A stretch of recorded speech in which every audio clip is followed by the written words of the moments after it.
8:18 rumbo a Candía, en Chocó. Saludo al director del Departamento de Prosperidad Social de la Presidencia de Colombia, doctor Gustavo Bolívar. Buenos días. Hola Ricardo, muy buenos días a ti, a tus compañeros y a los oyentes. ¿A qué va a Candía, doctor Bolívar? Bueno, mira, Acandí es un tránsito de inmigrantes que están en aumento. El año pasado hubo más de 500.000, podemos decir, transeúntes, ¿no? Personas que vienen de muchos países.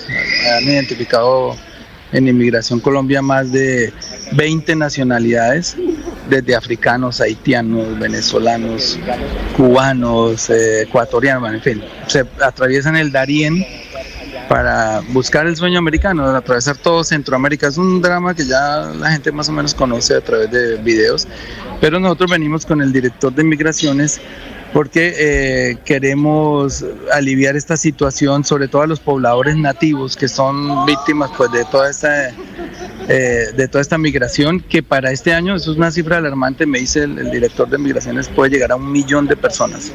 O sea, de 560.000 más o menos, vamos a pasar a 1 millón de inmigrantes este año. O sea, pueden imaginar esa presión para 3 municipios, Necoclí, Turbo y Acandí, de 1 millón de personas pasando por ese territorio. El apoyo del DPS es a la gente, a los habitantes de Acandí, según le entiendo.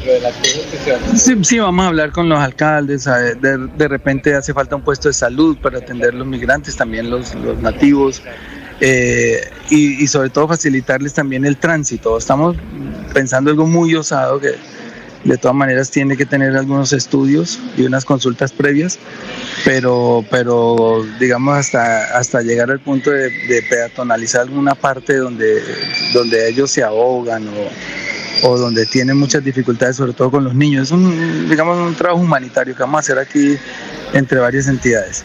Sí, pues muy pendientes de ese trabajo humanitario, doctor Bolívar. Lo llamé porque me llamó la atención, como a muchos colombianos, una frase que usted ayer dijo saliendo de la Casa de Nariño acerca de cerca de 20.000 mujeres casadas que, según usted dijo, para poder cobrar el subsidio de renta ciudadana, echan al marido y pasan como mujeres cabeza de familia. ¿Eso realmente está pasando? ¿Ustedes han podido depurar las bases de datos y han encontrado eso? Sí, lo que pasa es que el primer desembolso que vamos a hacer de transferencias de renta ciudadana es para mujeres cabeza de hogar que tengan hijos menores de 6 años. Es decir, mujeres solteras, o sea, madres solteras que están viendo por sus hijos, van a recibir 500.000 pesos. Y descubrimos en un cruce de datos que tenemos interno y también con el DPS y con la UIAF y etcétera, que muchos hombres habitaban en esos mismos sitios, porque nosotros lo que hacemos es, la focalización se hace a través del CISBEN, y es del CISBEN A, porque nosotros este año vamos a cubrir exclusivamente pobreza extrema, es decir, CISBEN A, y resultó que en muchos de esos hogares de CISBEN A también hay hombres que se dicen casados en la encuesta. Pero el divorcio o la separación es en papeles, pero en la práctica ustedes han encontrado que probablemente no se han separado.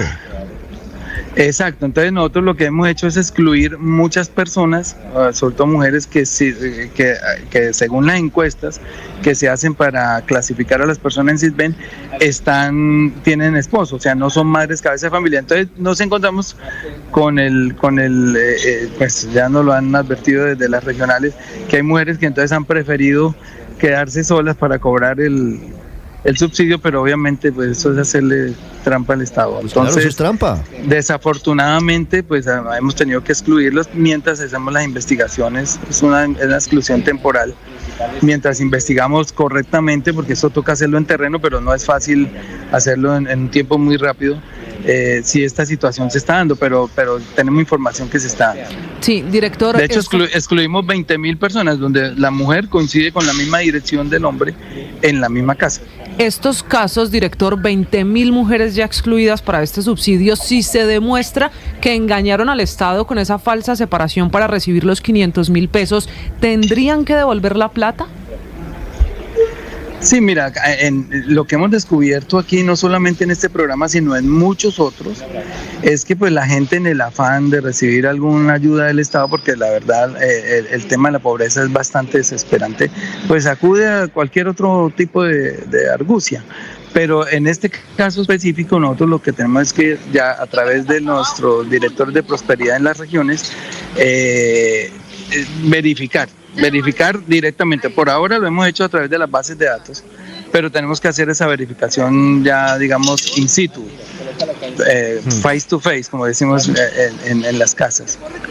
Pero doctor Bolívar, entonces, ¿cómo saben ustedes, si en una misma dirección vive una señora y un señor, cómo saben ustedes que ese señor es el marido de la posible beneficiaria de la renta ciudadana? Porque podría ser, no sé, un inquilino, un primo. ¿Cómo llegan ustedes a esa conclusión? Correcto, porque cuando se hace la encuesta para la clasificación del SISBEN, se les pregunta, ¿no? Estado civil, con quién vive, cuántos hijos tienen, cuántos perros, cómo es el piso, en qué cocinan, en leña, todo eso, digamos, es una encuesta muy grande, que es la que al final da un resultado para clasificar a la persona en SISBEN A, o en que es pobreza extrema, en SISBEN B, que ya es pobreza normal o vulnerables, SISBEN C, etcétera. Ahí se hace esa clasificación, pero en la encuesta se pregunta. Entonces ahora con base, sí, aparecen, y cuando nosotros hacemos tratamos de hacer la comprobación, dicen, no, es que yo ya me separé, pero pues son separaciones recientes. Uno entiende que la gente está muy necesitada, pero de todas maneras digamos, para nosotros poder hacer esos pagos tenemos que acudir a unos criterios de selección, y el criterio de selección que se fijó son madres cabezas de hogar, porque obviamente el gobierno nacional está muy interesado en atender la población infantil, la desnutrición infantil, y obviamente ese pago se tiene que hacer a través de las madres. Y doctor Bolívar, ¿sí hay casos en los que realmente hayan echado al marido por el subsidio? Sí, eso es lo que ya nos han reportado. Y por eso tuvimos que excluir. No que sean divorcios, queríamos hacer un pago como a 540,000 personas. Pero no divorcio en papeles, sino de verdad. Sí, pero es que mira, la mayoría de estas personas en estos estratos muy bajos, digamos, tienen más que matrimonios, tienen concubinatos o uniones libres. Eso es lo que más o menos arrojan las encuestas. Entonces simplemente es: mi hijo, váyase de acá, porque si sigue viviendo acá no nos pagan el subsidio. Es algo así, más o menos, palabras más, palabras menos. Sí, doctor Bolívar, pero el hecho de que dos personas vivan bajo el mismo techo no significa necesariamente que se estén ayudando económicamente. Es decir, menos en estos tiempos en donde se habla, por ejemplo, de la violencia económica contra las mujeres por parte de sus exparejas o de sus parejas actuales o del papá de sus hijos. ¿Cómo pueden ustedes comprobar que por el solo hecho de vivir bajo un mismo techo se están ayudando en términos económicos? Porque cuando las encuestas del SISBEN las realizan las alcaldías de todos los municipios. Entonces ellos mandan unos encuestadores a tomar esa encuesta, y en esa encuesta tiene que quedar registrado la condición de cada persona, su estado civil, cuántos hijos tiene, quién los mantiene, si la persona trabaja, si el marido trabaja. Entonces ahí es donde en el cruce de datos hemos detectado que hay hombres que se declararon en unión libre o casados con ciertas mujeres que van a recibir esa transferencia. Sí, doctor no es Bolívar. El primo, digamos, no, porque en la encuesta lo diría, porque uno en esas encuestas tiene que decir si vive con el primo, con el tío, porque hay familias donde vive casi todo el mundo arrimado en una sola vivienda. Sí, es correcto, y hay parejas que viven juntas, pero no revueltas, como dice popularmente el dicho, doctor Bolívar. Pero quisiera preguntarle si los casos, ustedes en esos 20,000 casos, tal vez han detectado que las mujeres deciden separarse o echar al marido o por acceder al subsidio, o si estamos frente a maridos vagos o maridos que no consiguen trabajo o maridos empleados y que sencillamente dicen: usted vaya por el subsidio, pero además juntamos con lo que yo me gano. Hay de las dos cosas, pero como te digo, esto es una medida preventiva mientras se comprueba en el campo si esta situación está sucediendo realmente. Entonces nosotros lo que hacemos es, con el cruce de datos, porque digamos lo que me encontré en Prosperidad Social es un de focalización que se viene construyendo de años atrás, muchos años atrás, donde nosotros en segundos, en minutos podemos saber con este sistema muchas cosas de los colombianos. Tú me puedes preguntar cuántas personas hay de tanta edad, madres solteras o jóvenes sin estudio, o jóvenes con estudios. Tenemos una forma de focalizar muy rápido y sin embargo nosotros hacemos también unos cruces con otras entidades. Por ejemplo, la UIAF nos dijo hace poco: cuidado que no es muy grande la suma, pues con relación a la cantidad de gente que estamos cubriendo. Nosotros vamos a cubrir este año 2.800.000 hogares. Entonces, pero la UIAF ya nos dijo: cuidado que ahí hay 300 y tantos hogares que tienen una camioneta. Entonces tenemos que parar esas transferencias a esos hogares e ir a averiguar de dónde sale la camioneta, porque está a nombre de ellos. Puede ser, se me antoja a mí, que un patrón les diga por ocultar un bien: mire, voy a poner esa camioneta a nombre suyo, y pierden el SISBEN, porque obviamente si hay una persona que tiene en propiedad una camioneta lujosa, pues no le podemos dar un SISBEN. Sí. Y hay otro, pero yo sé que ustedes aquí me van a matar por el nombre, pero yo todavía no lo puedo decir. Hay, por ejemplo, en Renta Joven, que era el antiguo Renta Ciudadana, sí. No les voy a decir el nombre, advierto, porque sé que me van a crucificar. Ahí el hijo de una senadora, en Renta Joven, o sea, pidiendo un subsidio. Entonces, pues bueno, todas las cosas en el cruce de datos los vamos encontrando, y obviamente los tenemos que excluir. En su momento ya diremos quién es la senadora, pero hoy no puedo. Sí, pero ya la tienen identificada y está confirmado el tema. ¿El hijo de la senadora recibe subsidios del DPS? Sí, está en Renta Joven, ¿no? Que era el anterior Jóvenes en Acción. Sí, pero fíjese que ahí puede ocurrir algo, no sé si sea el caso. Recuerdo que comenzando el gobierno le dieron mucho garrote a la vicepresidenta porque en algún momento la doctora Francia Márquez había tenido subsidios. Y pues la vida cambia, digamos, la vicepresidenta en su momento era sujeto de beneficio a través de los subsidios porque era su condición socioeconómica, ha cambiado por fortuna para ella y ya no lo necesita. En este caso podría estar pasando lo mismo en el caso del hijo de la senadora, digo, o están simplemente aprovechándose de los subsidios del Estado.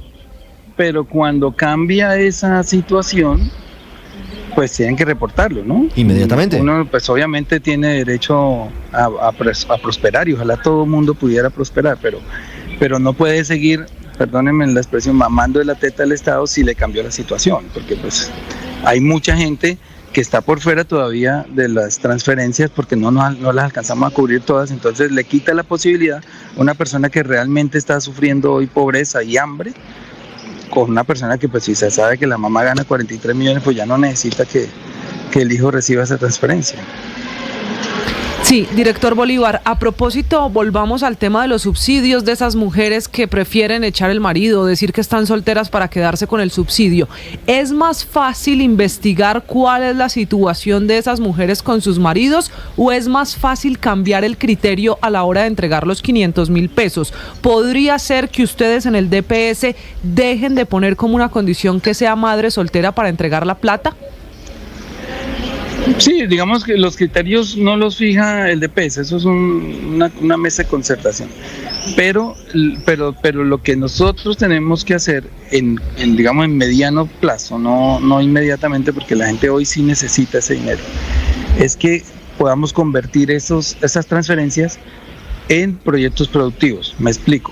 Nosotros estamos muy interesados, eso es una misión que me ha encomendado el gobierno nacional, en que las transferencias paulatinamente vayan desapareciendo, porque lo que descubrimos, lo dije hace unos meses o hace una semana, pero si yo apenas llevo un mes y algo aquí, es que las transferencias no sacan de la pobreza a la gente. Simplemente los acostumbra a que cada mes reciben una migaja, porque no es gran cosa, para comer y para tener lo básico, y como que les generan una situación ahí que no les permite salir de la pobreza. Entonces, ¿nosotros qué queremos? Unir en proyectos productivos a varias de esas personas. Con nuestro sistema poderoso de focalización, nosotros podemos decirle hoy a las mujeres de Curumaní, por ejemplo, mire, allá están recibiendo la transferencia 80 personas, 80 mujeres, únanse, porque miren lo poderoso, 8 por 5, 40, son 40 millones mensuales.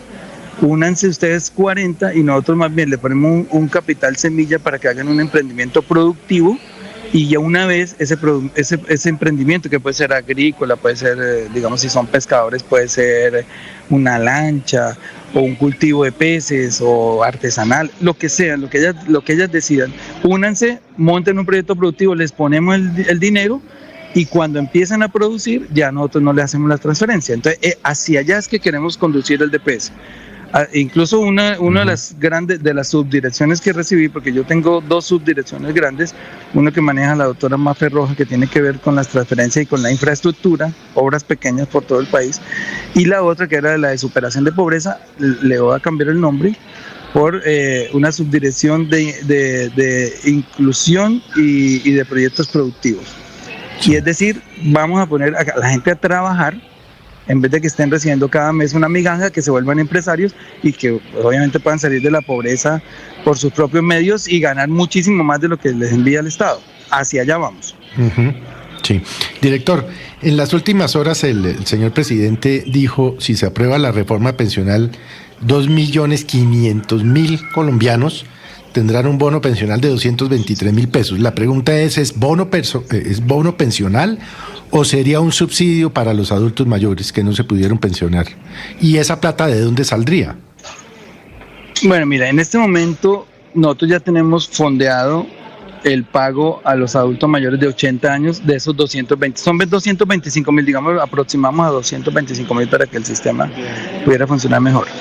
Sí. Incluso a mí, digamos, en este año yo tendría plata para pagarle a los mayores de 75 años, pero no hemos podido dar ese paso, porque sin la reforma pensional no tendríamos cómo sostener en el tiempo ese pago, porque para que tengan una idea, para pagarle a los mayores de 75, ya no a los de 80, necesitamos casi $500 millón de pesos, que yo los tengo, porque por la depuración de lista, bueno, por una cantidad de procesos que hemos tenido acá, nos sobraría esa plata este año. Entonces yo le dije, presidente, podemos pagarle a los de 75 años. Me dice, pero no tenemos los 500.000 del año entrante. Entonces, ¿de qué depende? De que se apruebe la reforma pensional.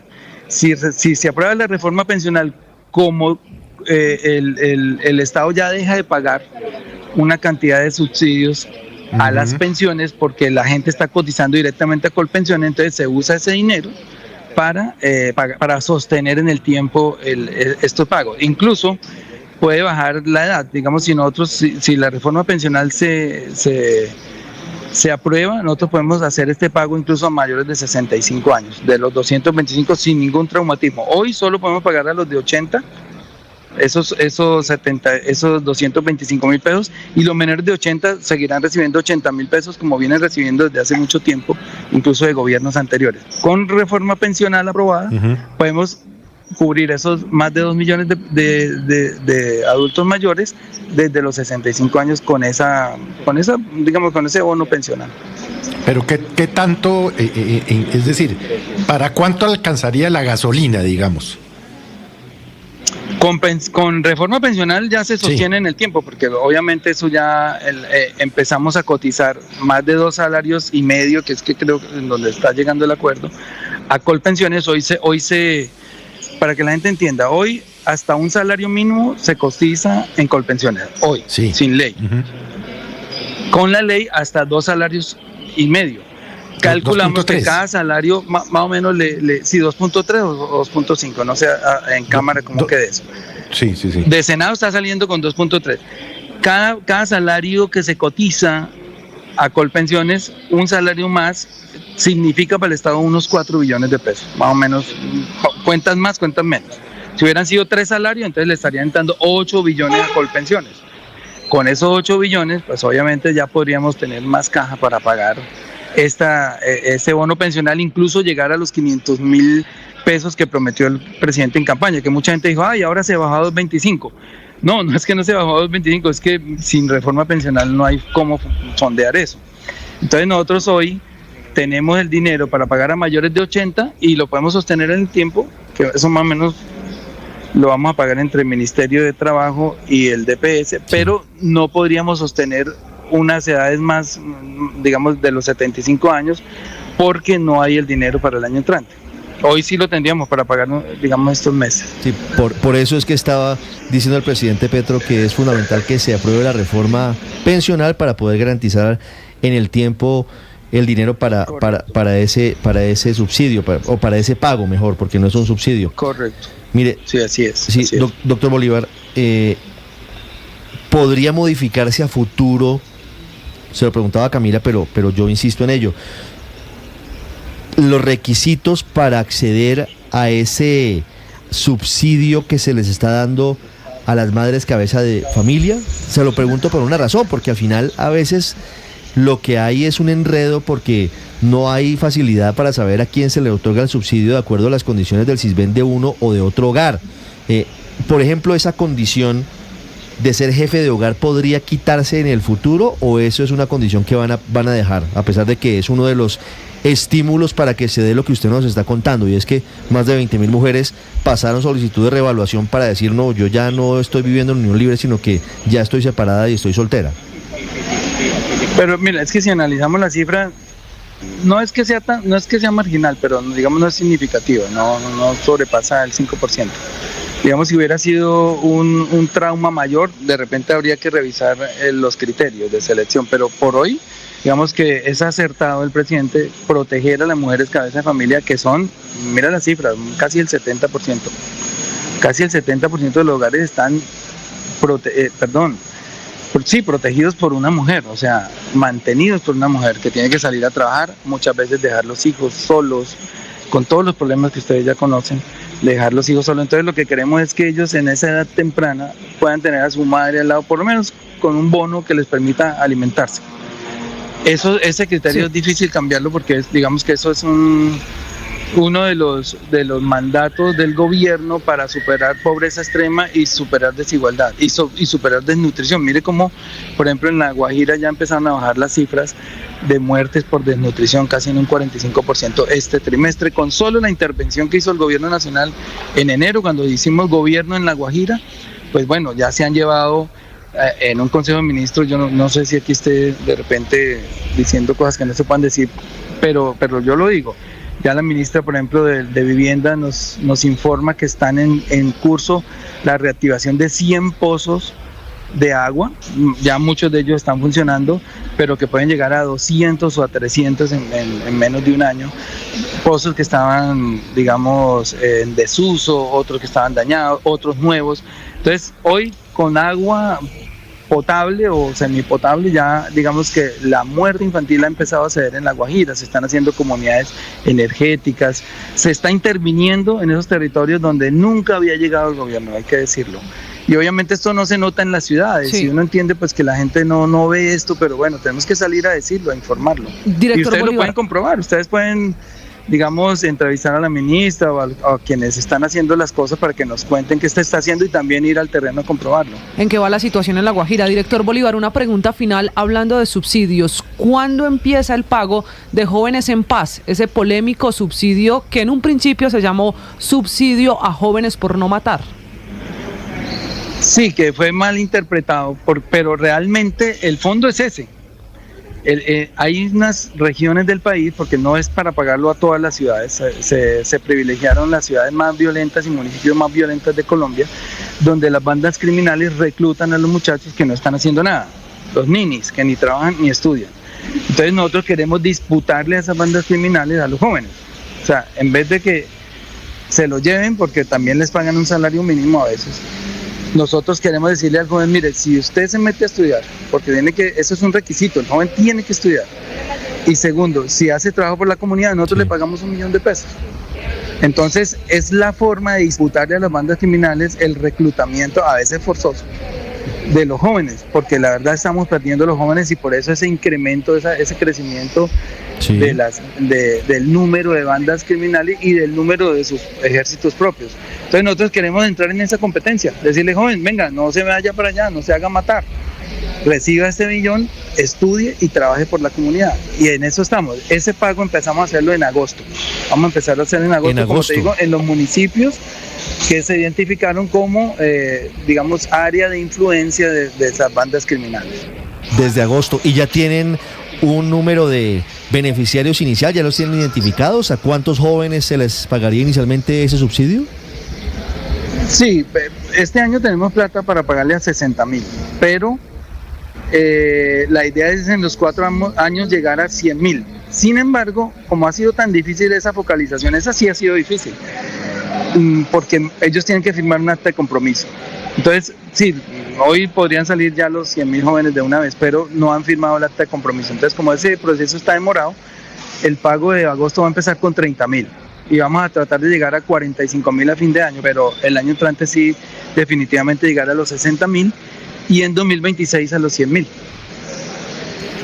Las 8 de la mañana, 43 minutos. Es Gustavo Bolívar, director del DPS, con nosotros en Mañanas Blue, hablando de los 20.000 casos en los que se podría estar presentando una situación de, no sé si de fraude, pero sí de engaño a las cifras oficiales y a quienes hacen las encuestas para la entrega de subsidios, sobre todo de madres cabeza de hogar. Doctor Bolívar, muchas gracias. Bueno, Ricardo, a ustedes, les agradezco mucho. 8:44 minutos, gracias a usted.